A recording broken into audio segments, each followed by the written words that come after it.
జిల్లాల పునర్విభజన కూటమి ప్రభుత్వం అధికారంలోకి వచ్చిన తరువాత రాష్ట్ర విద్యాశాఖ జరిపిన మండల మార్పులతో ఎట్టకేలకు కోయిలగూడెం నుంచి జంగారెడ్డిగూడెం జరిపే బాలురు ఉన్నత పాఠశాల ప్రాంగణంలో విద్యాశాఖకు సంబంధించిన ఉప విద్యాశాఖ అధికారి కార్యాలయం మారింది. ఈ కార్యాలయంలో పూర్తి స్థాయిలో అధికారులు విధులు నిర్వహించేది ఎప్పుడని ప్రశ్నిస్తున్నారు. కేవలం ఒక ఉద్యోగిని ఏర్పాటు చేసి నూతన కార్యాలయాన్ని ఆధునీకరించే పనులను శరవేగంగా నిర్వహిస్తున్నారు. రెవెన్యూ డివిజన్ కేంద్రం గ్రేడ్ 1 మున్సిపాలిటీగా ఉన్న జంగారెడ్డిగూడెం కొద్ది రోజుల్లో విద్యాశాఖకు సంబంధించిన డివైఈఓ కార్యాలయం ఏర్పాటుపై సర్వత్రా హర్షం వ్యక్తమవుతోంది. కోయిలగూడెం డివైఈఓ పేరు జంగారెడ్డిగూడెం డివైఈఓగా అధికారికంగా రూపాంతరం చెందనుంది.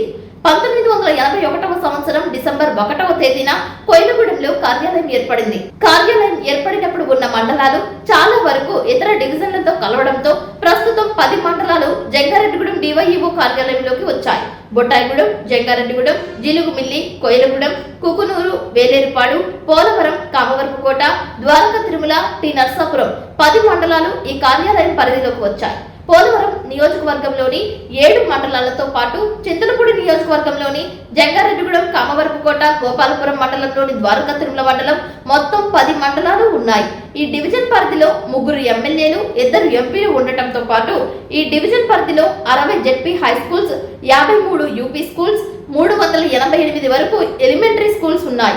1981 డిసెంబర్ 1 నుంచి ఇప్పటి వరకు కోయిలగూడెం డివిజన్ లో 20 మంది వరకు డివైఈఓలుగా పదవి బాధ్యతలు నిర్వహించారు.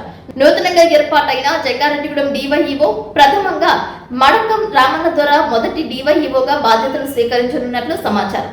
రామన్న దొర ప్రస్తుతం తూర్పుగోదావరి జిల్లా రాజనగరం ఎంఈఓగా ఉండగా పూర్తి అదనపు బాధ్యతలతో ఎఫ్ఏసి జంగారెడ్డిగూడెం డివైఈఓగా బాధ్యతలు స్వీకరించే అవకాశం ఉందని తెలియజేస్తున్నారు. జంగారెడ్డిగూడెం సహాయ సాంఘిక సంక్షేమాధికారి పోస్టును కూడా చింతలపూడి ఎమ్మెల్యే రోషన్ కుమార్ మంజూరు చేయించి కోయిలగూడెంలో ఉన్న ఈ కార్యాలయాన్ని జంగారెడ్డిగూడెంకు మార్చే విధంగా కృషి చేయాలని ప్రజలు కోరుతున్నారు.